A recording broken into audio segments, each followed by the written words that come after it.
Hello everyone, welcome back. कैसे हैं आप लोग? आशा करते हैं आप लोग बहुत अच्छे होंगे।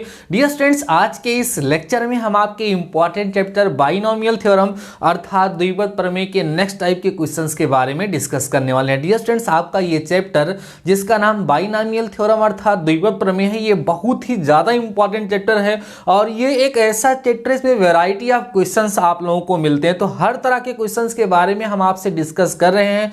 किसी भी लेक्चर को, किसी भी वीडियो को आप कभी भी स्किप मत करिएगा। पूरा का पूरा अगर आप देखेंगे और समझेंगे तो आपके एग्जाम में आने वाला कोई भी क्वेश्चन ऐसा ना होगा जिसको हमने टच ना किया हो। डियर स्टूडेंट्स, इसके पहले बाइनोमियल थ्योरम पे आधारित कई सारे लेक्चर्स मैं आपको प्रोवाइड करा चुका हूं, उनकी प्लेलिस्ट भी बनी हुई है। अगर आपने कोई भी लेक्चर स्किप किया है, नहीं देखा, उसको जरूर देख लीजिएगा। डियर स्टूडेंट्स, आज के इस लेक्चर में हम जिस टाइप के क्वेश्चंस के बारे में डिस्कस करने वाले हैं उनको गुणांक वाले क्वेश्चन कहते हैं, या उनके बेसिस पे कई सारे क्वेश्चन आपके एग्जाम में पूछे जाने के चांसेस हमेशा बने रहते हैं। सो ये लेक्चर बहुत ज्यादा इंपॉर्टेंट है। आज के इस लेक्चर में हम आपको 3 क्वेश्चंस बहुत ही इंपॉर्टेंट सॉल्व करवाने वाले हैं। फर्स्ट क्वेश्चन मैं आपको यहां पे सॉल्व कराऊंगा और एकदम सेम टू सेम इसी के बेसिस पे एक क्वेश्चन मैं आपको प्रोवाइड कराऊंगा जिसको आपको सॉल्व करना होगा। उसके तरह के जितने भी क्वेश्चंस आपके बुक में होंगे देन उसको आप लोग खुद से सॉल्व कर पाएंगे, आपको कोई प्रॉब्लम नहीं होगी। उसके बाद एक बात ये भी कहना चाहेंगे डियर स्टूडेंट्स, हमारे कई सारे बच्चे ऐसे हैं जो टास्क को कंप्लीट नहीं करते। टास्क ना कंप्लीट करना बहुत बुरी बात है। मैंने कई बार आप लोगों से बोला कि हर एक लेक्चर में मैं आपको कुछ ना कुछ टास्क प्रोवाइड कराता हूं। उस टास्क को कंप्लीट करके जब मुझे आप बता दें तो मुझे लगता है कि मेरा आपको पढ़ाना सार्थक हो रहा है। तो टास्क जरूर कंप्लीट करिएगा। आज हम ये पूरा विश्वास करेंगे कि आज के इस लेक्चर में जो मैं आपको क्वेश्चन प्रोवाइड कराऊंगा उसको आप लोग जरूर सॉल्व करेंगे और कमेंट सेक्शन में मुझे उसका आंसर जरूर बताएंगे। डियर स्टूडेंट्स, आज का हमारा जो फर्स्ट क्वेश्चन है जो हम आपके साथ डिस्कस करने वाले डियर स्टूडेंट्स बेहद इंपॉर्टेंट क्वेश्चन है। कह रहा है यदि 1 + x⁴n के प्रसार में 3 क्रमागत पदों के गुणांकों का अनुपात 1:7:42 हो तो n का मान ज्ञात कीजिए। डियर स्टूडेंट्स, इस तरह के क्वेश्चंस को कैसे सॉल्व करते हैं? देखो, जब तक हमें लॉजिक और कॉन्सेप्ट नहीं पता होगा प्रॉब्लम हमेशा होती रहेगी।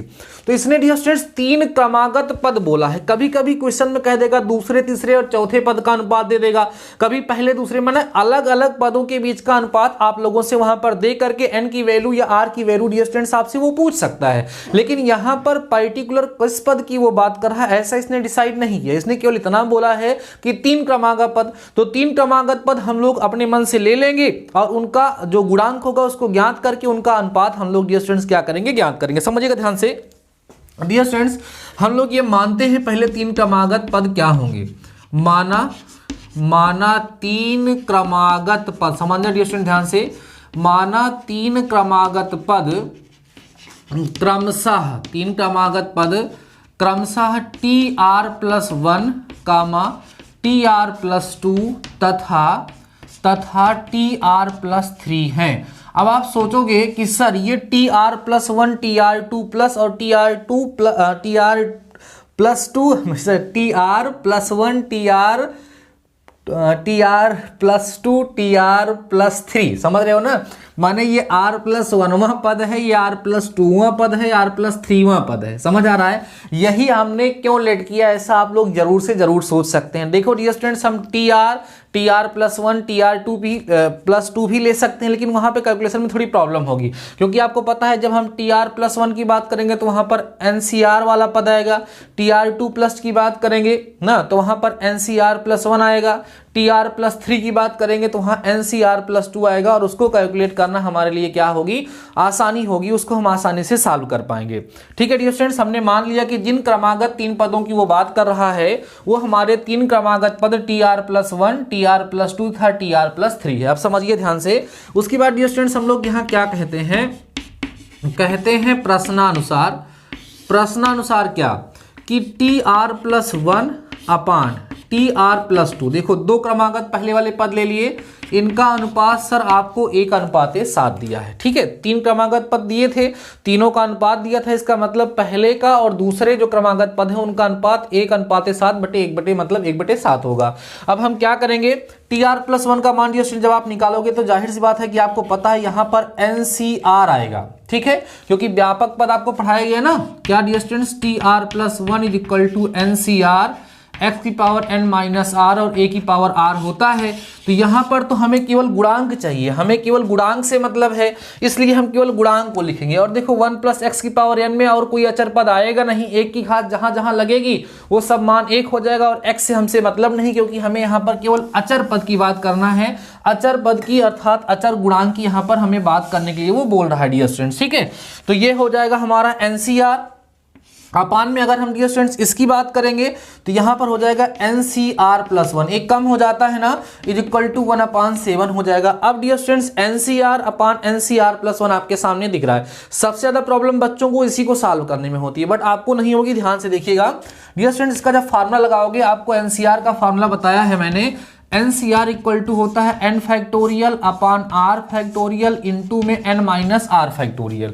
ये वाला फार्मूला आप लोग यहाँ पर अप्लाई करेंगे तो यहाँ पर डियर स्टूडेंट देखिए क्या होगा, n फैक्टोरियल होगा, अपान में क्या होगा r फैक्टोरियल होगा, इंटू में dear students n minus r factorial होगा। पूरे का अपान लग जाएगा, पूरे का अपान डियर स्टूडेंट्स यहाँ पे जब लगेगा तो यहाँ पर भी आएगा n फैक्टोरियल अपान, यहाँ आएगा r प्लस 1 फैक्टोरियल इंटू में n minus are minus 1 factorial हो जाए, क्योंकि n में से r और माइनस जब कहोगा तो r n माइनस आर और माइनस 1 यहाँ पर हो जाएगा। अब डियर स्टूडेंट्स देखो यहाँ पर तो 1/7 आपके पास रहेगा ही रहेगा, उसमें कोई प्रॉब्लम है नहीं। अब यहाँ देखो n फैक्टोरियल से n फैक्टोरियल कैंसिल हो जाएगा, अब ये घूम के ऊपर चला जाएगा। अगर इसमें आपको प्रॉब्लम होती समझिएगा, अंदर वाला अंदर होता है, बाहर वाला बाहर, तो ये ऊपर जाएगा डियर स्टूडेंट्स। तो आपको क्या मिलेगा, देखिए यहाँ पर आपको मिलेगा r प्लस 1 का फैक्टोरियल इंटू यहाँ आपको मिलेगा dear students n minus are minus 1 का फैक्टोरियल, ये वाला ऊपर जाएगा तो, और उसके बाद नीचे क्या बचेगा डियर स्टूडेंट्स, r फैक्टोरियल बचेगा, इंटू में आपको मिलेगा n माइनस आर फैक्टोरियल, और ये इक्वल 1/7 के था, इसको आप लोग लिख लीजिए। अब आप थोड़ा सा समझिए कि फैक्टोरियल को डियर स्टूडेंट्स हम लोग सॉल्व कैसे करते हैं।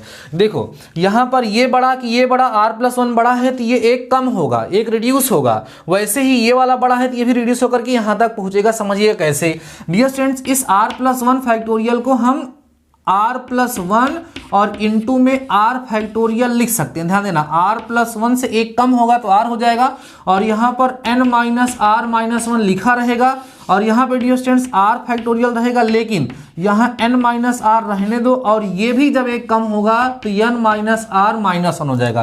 फैक्टोरियल एक एक करके कम होता है तो वही कम हो रहा है डियर स्टूडेंट्स, यहाँ 1/7 रहेगा ही रहेगा। अब देखो ध्यान से क्या क्या कैंसिल हो जाए, देखो n माइनस आर माइनस 1 ऊपर और नीचे कैंसिल हो गया, और डियर स्टूडेंट्स यहाँ पर आप देखोगे तो आपको फैक्टोरियल r से फैक्टोरियल r कटता हुआ नजर आ रहा होगा।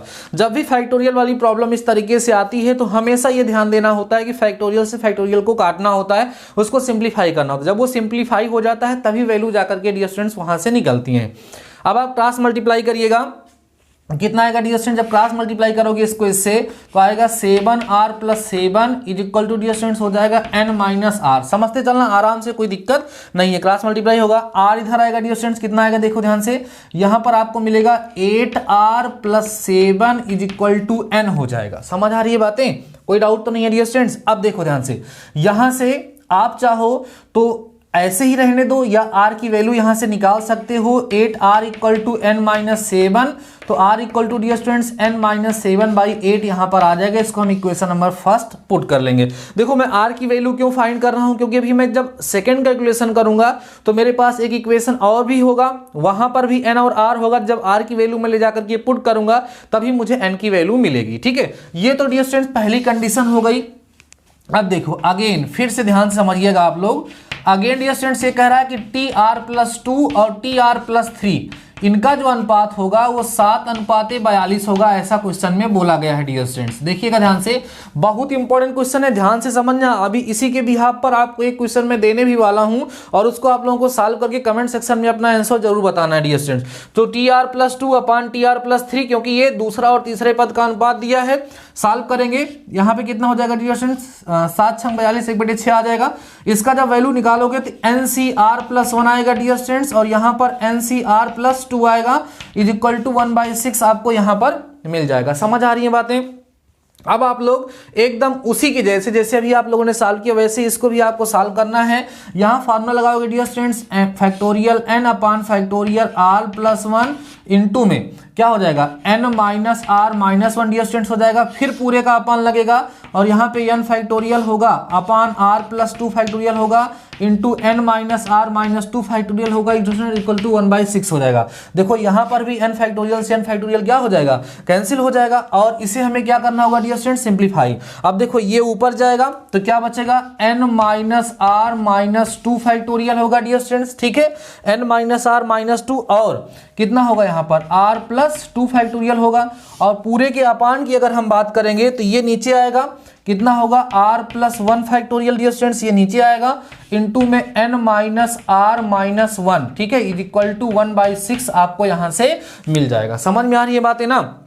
अब आप इसको क्या करोगे, सिंप्लीफाई करोगे। सिंप्लीफाई करने के लिए मुझे थोड़ा सा स्थान बनाना पड़ेगा डियर स्टूडेंट्स, यहाँ पर मैं थोड़ा सा इसको स्पेस बनाता हूँ और आपने यहाँ पर जाहिर सी बात है नोट जरूर से जरूर कर लिया होगा। अब देखो डियर स्टूडेंट्स कैसे करेंगे आप लोग, उसको ध्यान दीजिएगा। n minus are minus 2 factorial है, रहने दो। उसके बाद जो r प्लस 2 फैक्टोरियल उसको r प्लस 2 ऐसे लिख करके फिर r प्लस 1 फैक्टोरियल एक कम करके लिख सकते हैं और नीचे देखोगे तो r प्लस 1 फैक्टोरियल आपको नजर आ रहा होगा और n माइनस आर माइनस 1 है तो इसको एक कम करिएगा, n माइनस आर माइनस 1 लिखे रहिएगा और n माइनस आर माइनस 2 लिख दीजिएगा इक्वल टू डियर स्टूडेंट्स 1/6 हो जाएगा। अब देखो ये वाला टर्म और ये वाला टर्म कैंसिल हो जाएगा और साथ ही साथ ये वाला टर्म और ये वाला टर्म डियर स्टूडेंट्स यहाँ पर कैंसिल हो जाएगा। अब हम इसको क्रॉस मल्टीप्लाई करेंगे तो कितना आएगा 6r, ध्यान देना, प्लस डियर स्टूडेंट्स 12 आएगा equal to n minus are minus 1 आपको यहाँ से मिल जाएगा। अब इस r को इधर लेके आइए, कितना हो जाएगा 7r हो जाएगा और प्लस डियर स्टूडेंट्स यहाँ जब वैल्यू पुट करोगे 7r हो जाएगा ना। यहाँ पे डियर स्टूडेंट जब हम लोग रखेंगे तो कितना हो जाएगा 6 और 1 कितना होगा 7r हो जाएगा और प्लस में डियर स्टूडेंट्स 13 हो जाएगा इक्वल टू n मिल जाएगा। समझ में आ रही है बातें कि नहीं। यहाँ से आपको इस की वैल्यू डियर स्टूडेंट्स मिलेगी किसकी, n इज इक्वल टू क्या हो जाएगा dear students, n is equal to आपको मिलेगा 7r और प्लस में 13। अब ये जो r की वैल्यू आप लोगों ने फाइंड किया उस r की वैल्यू को ला करके यहाँ पे रख दीजिए। यहाँ लिखेंगे समीकरण 1 से r का मान रखने पर, समीकरण 1 से r का मान रखने पर, ठीक है डियर स्टूडेंट्स, कितना होगा n is equal to 7 into n minus 7 और बाई 8 ये हो गया और प्लस डियर स्टूडेंट्स 13 हो गया। सॉल्व करिएगा n इक्वल टू आपको यहाँ पर देखोगे तो 7n मिलेगा माइनस 49 मिलेगा और प्लस में डियर स्टूडेंट्स अगर हम यहाँ पे बात करेंगे तो 8 इंटू 13 हो जाएगा यहाँ पर ना, 8 इंटू 13 अपान में कितना हो जाएगा 8 हो जाएगा। आराम से सिंप्लीफाई करते चलेंगे हम लोग, वैल्यू हमको मिल जाएगी डियर स्टूडेंट्स। इधर मैं इसको इरेज करता हूँ, ठीक है। बहुत ही अच्छा क्वेश्चन यहाँ पर मैं आपको सॉल्व करा रहा हूँ। क्वेश्चन भले ही थोड़ा सा लॉन्ग है लेकिन इंपॉर्टेंट क्वेश्चन है, ध्यान समझिएगा डियर स्टूडेंट्स। यहाँ पर हम क्या लिखेंगे, यहाँ क्रॉस मल्टीप्लाई करिएगा, यहाँ डियर स्टूडेंट्स कितना होगा 8n हो जाएगा इज इक्वल टू यहाँ पर होगा 7n और माइनस में डियर स्टूडेंट्स कितना 49 होगा और प्लस में देखो 8 त्रिका 24 के 4 और 8 एकम 8 2 10 हो जाएगा, 13 8 104 होता है डियर स्टूडेंट्स। इसको इधर लेकर के आइए आप लोग 8n माइनस 7n हो जाएगा इज इक्वल टू देखो 14 में से 9 गया, कितना बचेगा आपके पास 5 बचेगा और यहाँ पर डियर स्टूडेंट्स कितना बचेगा 5 ना। तो डियर स्टूडेंट्स यहाँ पर अगर आप बात करोगे तो आपको कितना मिल जाएगा 45 मिलेगा, क्या 45 नहीं यहाँ पर 14 था, 14 में से 9 गया माइनस कितना बना स्टूडेंट्स 9 गया 14 में से तो कितना बचा 5, यहाँ बचा है 9 तो 5 बचेगा ना 55। तो n equal to dear students कितना आएगा 55 आएगा। इसका मतलब हमारा जो ये दिया गया था एक्सपेंशन, इसमें जो n की वैल्यू है ये कंडीशन तभी सेटिस्फाई होगी जब n की वैल्यू डियर स्टूडेंट्स कितनी होगी 55 होगी। आइए हम थोड़ा सा चेक कर लेते हैं क्योंकि हमने आपके बुक का एग्जाम्पल लिया था, एकदम करेक्ट आंसर आ रहा है डियर स्टूडेंट्स। यहाँ पर जो आंसर होगा वो n इज इक्वल टू कितना आएगा 55 ही आएगा और यही आपका करेक्ट आंसर होगा। थोड़ी सी प्रोसेस लंबी हो गई लेकिन फिर भी आपको समझ में जरूर से जरूर आया होगा। एक बार मैं आपको फिर से एक्सप्लेन करके समझाता हूं क्वेश्चन में क्या था। डियर स्टूडेंट्स करा तो 1 plus X to the power n के प्रसार में 3 क्रमागत पदों के गुणांकों का अनुपात 1:7:42 हो तो n का मान ज्ञात कीजिए। हमने क्या किया, हमने कहा कि इस प्रसार के जिन तीन पदों का अनुपात 1:7:42 कह रहा है वो क्या क्या है। हमने कह दिया कि वो r+1वें पद हैं, r+2वें और r+3वें पद हैं। तो पहली कंडीशन के बिहाफ पर हमने क्या किया था डियर स्टूडेंट्स, TR+1/TR+2 का अनुपात 1/7 के बराबर कर दिया था। अगली कंडीशन क्या थी, TR+2/TR+3 का अनुपात हमने 7/42 के बराबर कर दिया था, और जिससे हमारे पास दो इक्वेशन, दो समीकरण बन गए। और उन दोनों समीकरणों की हेल्प से, डियर स्टूडेंट्स, हमने n की वैल्यू को फाइंड कर लिया। अब अगर मान लीजिए इसी क्वेश्चन को और कठिन करना चाहता है और थोड़ा सा इसमें चेंज करना चाहता है तो क्या कर सकता है, वो आपसे पूछेगा कि वो पद कौन कौन से हैं जिनके क्रमागत पदों का अनुपात इतना था। तो n का मान आपको मिल चुका है डियर स्टूडेंट्स, n का मान ला करके आप यहां पे रख देंगे, n का मान यहां रखेंगे, देखिए क्या मिलेगा, r = n मीन्स 55 -7/8 करेंगे स्टूडेंट्स, कितना हो जाएगा 8/6, 8×6 = 48 मीन्स r का मान जब रखोगे तो 6 + 1 माने 7वां पद, 8वां पद और 9वें पद के अनुपात की बात कर रहा था। 7वें पद, 8वें पद और 9वें पद का अनुपात 1:7:42 होगा। तो क्वेश्चन को किसी भी प्रकार से घुमाएगा, अगर आप उसके लॉजिक को समझ चुके हैं डियर स्टूडेंट्स तो आप लोग आराम से क्वेश्चन को सॉल्व कर लेंगे। आशा करते हैं कि ये क्वेश्चन आपको बहुत ही आसानी से समझ में आ गया होगा, इसमें कोई प्रॉब्लम नहीं होगी। अब इसी के बिहाफ पे मैं आपको एक क्वेश्चन देने चल रहा हूं, उस क्वेश्चन को आप लोग देखिए और सॉल्व करने का प्रयास करिए। देन एक इंपॉर्टेंट क्वेश्चन और है जो बहुत ज्यादा पूछा जाता है एग्जाम में, वहां पर पूरक संचय का भी यूज होता है, उसके बारे में भी मैं आपसे डिस्कस करूंगा। लेक्चर इंपॉर्टेंट हो रहा है, बहुत अच्छे अच्छे क्वेश्चन है जिनके बारे में हम डिस्कस कर रहे हैं, इसकी मत कीजिएगा, ध्यान से समझते चलिएगा। डियर स्टूडेंट देखिए, जो क्वेश्चन मैं आप लोगों को सॉल्व करने के लिए देने वाला हूं वो क्वेश्चन क्या है। डियर स्टूडेंट्स कह रहा है यहां पर एकदम सेम क्वेश्चन ऐसे ही है, क्वेश्चन नोट करिएगा। क्वेश्चन डियर स्टूडेंट्स 1 + x⁴n, ठीक है, के प्रसार के ध्यान देना, प्रसार के तीन क्रमागत ठीक है गुणांक, चाहे क्रमागत पदों का गुणांक है डियर स्टूडेंट्स या तीन क्रमागत गुणांक है, बात एक ही है, ठीक है। क्रमशः 462, 330 और 165 हो तो n और r का मान ज्ञात कीजिए। n और r का मान ज्ञात कीजिए। समझिए क्वेश्चन थोड़ा सा चेंज इसमें हुआ है, मैं एक्सप्लेन कर देता हूं, देन आप लोग इसको सॉल्व करेंगे तो ज़्यादा अच्छे से आपको समझ में आ जाएगा। डियर स्टूडेंट्स यहाँ कह रहा है 1 + x⁴n के प्रसार के तीन क्रमागत गुणांक दिए, उनका अनुपात नहीं दिया गया है, तीन क्रमागत पदों का मान आपको दिया हुआ है और कह रहा है कि n और r दोनों का मान ज्ञात कीजिए। देखिए क्वेश्चन बदल गया कि नहीं बदल गया, ऐसे क्वेश्चन बदल के पूछे जाते हैं। तो आप वही मान लोगे, माना तीन क्रमागत पद जो है जिनकी बात हो रही है वो r+1वें पद हैं और क्या है डियर स्टूडेंट्स r+2वें पद हैं और r+3वां पद है। तो प्रश्न की बात करेंगे तो TR+1/TR+2 जो होगा डियर स्टूडेंट्स वो 462/330 के बराबर हो जाएगा। इसमें आप लोग क्या करेंगे, इसका फार्मूला रखेंगे और इसको सिंप्लीफाई करेंगे तो n और r के बीच में आपको एक रिलेशन, एक इक्वेशन बन जाएगा, जिसमें से आप उसको इक्वेशन नंबर फर्स्ट मान लेंगे। दूसरी कंडीशन के बेसिस पे डियर स्टूडेंट्स TR+2/TR+3 जो है इसकी वैल्यू आप लोग 330/165 के क्या कर देंगे डियर स्टूडेंट्स, बराबर कर देंगे और इसको सिंप्लीफाई करेंगे तो आपको एक दूसरा इक्वेशन मिल जाएगा। फिर आप लोग इस इक्वेशन को और इस इक्वेशन को, जो यहाँ पर फर्स्ट इक्वेशन और आपका बना रहेगा और जो आपका सेकेंड इक्वेशन बना रहेगा, दोनों इक्वेशन को क्या करेंगे, सॉल्व कर लेंगे तो आपको n और r की वैल्यू बहुत ही आसानी से फाइंड हो जाएगी, आपको बिल्कुल परेशान होने की जरूरत नहीं है। तो डियर स्टूडेंट्स आप लोग इस क्वेश्चन को जरूर से जरूर सॉल्व करिएगा और कमेंट सेक्शन में n और r की वैल्यू मुझे जरूर बताइएगा। और जो बच्चे एक्साइटेड हैं, जो लोग अपनी कॉपी हमारे पास सेंड करना चाहते हैं, कॉपी में क्वेश्चन को सॉल्व करके वो इंस्टाग्राम पे डीडी मैथमेटिकल सॉल्यूशन सर्च करके हमें फॉलो कर लें, वो ऑफिशियल पेज है, वहां पर आप अपनी क्वेरी जो साथ ही साथ आप जो भी कर रहे हैं हमारे साथ सेंड कर सकते हैं। देखो मैं ये मानता हूं कि स्टूडेंट्स को अनुशासित रहना बहुत ही जरूरी है, क्योंकि बिना अनुशासन के बहुत ही अच्छी तरीके से पढ़ाई नहीं हो सकती है। इसलिए आप लोग अगर जो करते हैं मेरे पास आप सेंड कर सकते हैं। आइए डियर स्टूडेंट नेक्स्ट टाइप का एक क्वेश्चन डिस्कस करते हैं। हमने आपसे बोला था कि इस लेक्चर में हम आपको 3 क्वेश्चंस प्रोवाइड कराने वाले हैं। थर्ड क्वेश्चन जो हम आपके साथ डिस्कस करने वाले हैं वो बहुत ही ज्यादा इंपॉर्टेंट क्वेश्चन है। आइए समझिएगा डियर स्टूडेंट्स। क्वेश्चन है, यहां पे लिखता हूं मैं 1 हमारा 1 plus X to the power m plus N. ध्यान देना dear students, 1 plus X to the power m plus N के प्रसार में क्वेश्चन बहुत अच्छा है, समझ लीजिएगा। के प्रसार में x की पावर m और तथा x की घात n के गुणांक ज्ञात कीजिए। के गुणांक क्या करिए, ज्ञात कीजिए। इनके कोफिशिएंट को डियर स्टूडेंट्स क्या करना है, ज्ञात करना है, उनको फाइंड करना है। ठीक है, ज्ञात कीजिए तथा दिखाइए कि, तथा दिखाना भी है भाई, क्या कह रहा है, तथा दिखाइए कि, क्या दिखाइए भाई, तथा दिखाइए कि x की पावर m और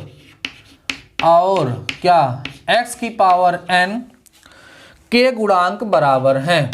के गुणांक क्या है डियर स्टूडेंट्स, के गुणांक जो है वो बराबर हैं, ऐसा जो है यहाँ पर बोला जा रहा है। बहुत ही अच्छा क्वेश्चन ये भी है। आइए समझते हैं कि इस क्वेश्चन को हम लोग कैसे सॉल्व करेंगे। डियर स्टूडेंट्स कह रहा है कि 1 plus X to the power m plus n के प्रसार में x की पावर m तथा x की पावर n के गुणांक ज्ञात कीजिए तथा दिखाइए कि x की पावर m और x की पावर n के जो गुणांक जो कोएफिशिएंट होंगे वो आपस में बराबर होंगे। गुणांक निकालने का तरीका हमने सिखाया था। कभी भी किसी भी द्विपद प्रसार का जब गुणांक ज्ञात करना होता है तो सर्वप्रथम हम उसका व्यापक पद लिखते हैं और जिसका गुणांक ज्ञात करना होता है उससे उसकी हम लोग तुलना कर लेते हैं और आसानी से गुणांक हम लोग ज्ञात कर लेते हैं। तो आइए सबसे पहले डियर स्टूडेंट्स हम लोग क्या करेंगे, इसमें x की पावर m और x की पावर n दोनों के गुणांकों को ज्ञात करेंगे और देखेंगे कि दोनों बराबर हो रहे हैं या नहीं है। किसकी बात कर रहा है, 1 plus X to the power m plus n की बात हो रहा है। तो डियर स्टूडेंट्स सबसे पहले हम लिखेंगे 1 plus X whole to the power m plus n के प्रसार का व्यापक पद। के प्रसार का हम लोग क्या लिखेंगे, सबसे पहले व्यापक पद डियर स्टूडेंट्स यहां पर हम लोग लिखेंगे। व्यापक पद अर्थात tr plus 1 is equal to m plus n cr होगा और यहाँ डियर स्टूडेंट्स 1 की पावर m plus n minus r होगा और x जो है उसकी पावर कितना हो जाएगा, r हो जाएगा। ध्यान समझना आराम से। तो dear students tr plus 1 is equal to m plus n होगा, cr होगा, ये तो खत्म करो और x की पावर r, इसको इक्वेशन नंबर फर्स्ट हम मान लेते हैं। अब हमें अगर x की घात m का गुणांक चाहिए तो r बराबर m हो जाएगा। आप यहाँ कहेंगे समीकरण 1 से ध्यान देना स्टूडेंट्स स्पष्ट है कि, ध्यान देना समीकरण 1 से स्पष्ट है कि x की घात m के गुणांक के लिए, x घात m के गुणांक के लिए अगर हम x घात m का गुणांक की बात करते हैं तो क्या होना चाहिए, r बराबर डियर स्टूडेंट्स वहां पर m होना चाहिए। r बराबर कितना होना चाहिए, m होना चाहिए।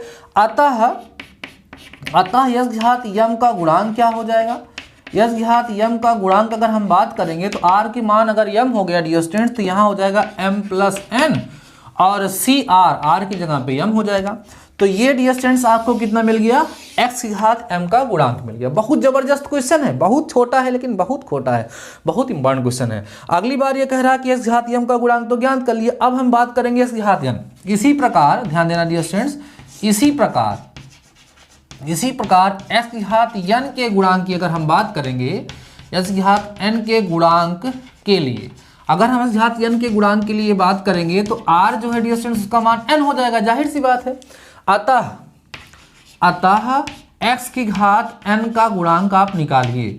डियर स्टूडेंट्स x घात n का गुणांक जब आप लोग निकालेंगे तो m प्लस n और cn हो जाएगा। ध्यान दीजिएगा, x की घात m का गुणांक कितना है, m प्लस n cm हो गया।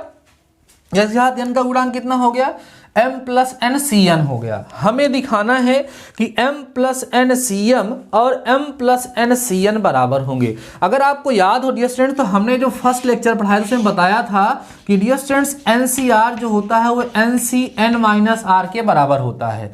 या हमने कहा था कि आप याद रखिएगा कि कहीं पर भी NCX बराबर NCY होगा तो x प्लस वाई का मान n होता है। इसको पूरक संचय डियर स्टूडेंट्स कहा जाता है। आप लोगों को इसी कंसेप्ट का यहाँ पर यूज करना होगा। मेजॉरिटी ऑफ स्टूडेंट जो लोग पूरक संचय की इस कंडीशन को नहीं जानते हैं, जिनको इस कंडीशन के बारे में नहीं पता होता है, वो लोग यहाँ तक तो क्वेश्चन सॉल्व करते हैं, उसके बाद उन्हें लगता है कि क्वेश्चन रॉन्ग है क्योंकि दोनों बराबर हो ही नहीं सकते हैं। m plus N C M और m plus N C N का मान बराबर किसी केस में हो नहीं सकता, और यहीं पर वो लोग क्वेश्चन को छोड़ देते हैं और उनका बहुत बड़ा लॉस हो जाता है। तो डियर स्टूडेंट्स, हम लोग यहाँ पर क्या लिखेंगे, this equal to m plus N C m plus N minus N हम लोग यहाँ पर लिख सकते हैं। सर क्यों लिख सकते हैं आप बताओगे, चूंकि NCX या NCR बराबर होता है NCN माइनस आर के, ये फार्मूला है पूरक संचय का। तो डियर स्टूडेंट, जब इसको आप लोग सॉल्व करोगे तो यहाँ क्या मिलेगा आपको, m प्लस एन और CN से n कैंसिल होकर के m प्लस एन CM आपको मिल जाएगा। x घात m का गुणांक भी यही आया है और x घात n का गुणांक भी यही आया है। अर्थात ये सिद्ध हो गया कि 1 plus X to the power m plus n के प्रसार में x की पावर m तथा x की पावर n के गुणांक जो होंगे वो तो हमने ज्ञात ही कर लिया था। 2 क्वेश्चन था इसमें ना, x की घात m था, x घात n के गुणांक को ज्ञात कीजिए, हमने ज्ञात किया। x घात m के गुणांक की बात करेंगे तो m plus N C M आएगा नॉर्मली, और x घात n के गुणांक की बात करेंगे तो m plus N C N आएगा नॉर्मली अगर हम बात करें तो। लेकिन उसने कहा था दोनों को बराबर दिखाओ, तो हमने कहा कि पूरक संचय का फार्मूला होता है सर NCR बराबर NCN माइनस आर होता है। वो फार्मूला यहाँ पर आप इंप्लीमेंट करेंगे तो आपको मिल जाएगा कि m plus N C m plus n minus n से n कट जाएगा, m plus N C M मिल जाएगा। तो आप देख सकते हैं कि ये क्या है, x घात n का गुणांक है, और सर ये क्या है, x घात m का गुणांक है, दोनों आपस में बराबर हैं। और ये क्वेश्चन आपका प्रूफ हो गया। स्क्रीनशॉट ले लीजिए या क्वेश्चन को नोट डाउन कर लीजिए, बहुत ही इंपॉर्टेंट क्वेश्चन है जो हमने आपके साथ डिस्कस किया। डियर स्टूडेंट्स, अभी तक हमने इस बाइनोमियल चैप्टर में द्विपद प्रमेय, बाइनोमियल थ्योरम जो हमारा चैप्टर है, इसके बेसिस पे कई सारे लेक्चर्स आपको प्रोवाइड कराए हैं, और हर वो लेक्चर बहुत ही ज्यादा इंपॉर्टेंट है जिसको हमने आपके साथ डिस्कस किया है। आज इस लेक्चर के डिस्क्रिप्शन में लिंक आपको मैं दे दूंगा। अगर आपने कोई भी लेक्चर अगर मिस किया है तो आज जरूर उसको देख करके अपनी नोट्स को आप लोग डियर स्टूडेंट्स प्रिपेयर कर लीजिए, क्योंकि नेक्स्ट लेक्चर में हम आपको नेक्स्ट एक इंपॉर्टेंट टॉपिक के बारे में समझाएंगे जिसका नाम है महत्तम पद, जिसको हम लोग बोलते हैं मैक्सिमम वैल्यू को वाला टर्म जो होता है उसको कैसे फाइंड किया जाता है। कई सारे बच्चे हमसे कमेंट सेक्शन में आकर के उसके बारे में क्वेश्चन पूछ भी रहे थे।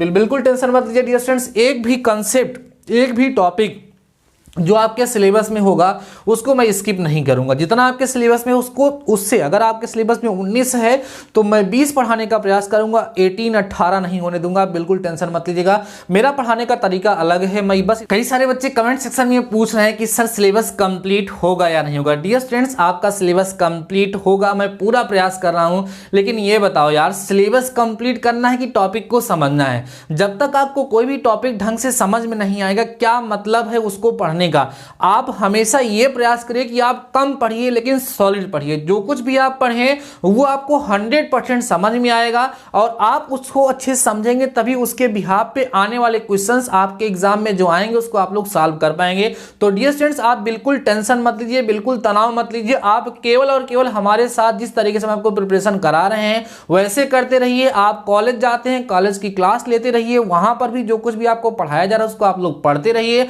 आपको कहीं पर भी कोई समस्या नहीं होगी, आप अच्छे मार्क्स जरूर से जरूर ऑब्टेन करेंगे। डियर स्टूडेंट्स, अगर आप लोगों ने बाइनोमियल थ्योरम का कोई भी लेक्चर स्किप किया है तो उसको जरूर से जरूर आप लोग कंप्लीट कर लीजिएगा, नहीं तो आप लोग अपना बहुत ही ज्यादा लॉस करें धीरे धीरे। हमने आपको समांतर श्रेणी अर्थात अरिथमेटिक प्रोग्रेशन पढ़ा दिया है, गुणोत्तर श्रेणी अर्थात ज्योमेट्रिकल प्रोग्रेशन हमने आपको पढ़ा दिया है, बाइनोमियल थ्योरम चल रहा है। इस बाइनोमियल थ्योरम में केवल 2 ही टॉपिक बचे हुए हैं, 2 लेक्चर के माध्यम से हम दोनों टॉपिक को भी कंप्लीट कर देंगे। ये चैप्टर कंप्लीट हो जाएगा जाएगा तो देन हम लोग नेक्स्ट चैप्टर जल्दी से जल्दी स्टार्ट करेंगे। और अब की बार मैं आप लोगों से पोल कराऊंगा, जो चैप्टर आप लोग कहेंगे मैं वही चैप्टर स्टार्ट करूंगा, क्योंकि कई सारे बच्चे सोचते हैं कि ये वाला चैप्टर आसान है सर, पहले ये वाला चैप्टर पढ़ लें। तो बिल्कुल आप लोग जैसा चाहेंगे वैसा आपको यहाँ पढ़ाया जाएगा। आपके माइंड की कोई भी समस्या का समाधान ऐसा ना हो, ऐसा डीडी मैथमेटिकल सॉल्यूशन पे पॉसिबल नहीं है। आपकी जितनी भी समस्याएं होंगी, आपकी जितनी भी क्वेरीज होंगी, सब सॉल्व होंगी, आपके कहीं कोई डाउट नहीं होगा। तो डियर स्टूडेंट्स, आज के इस लेक्चर में जो मैंने आपको टास्क दिया है फटाफट से उसको कंप्लीट करिए।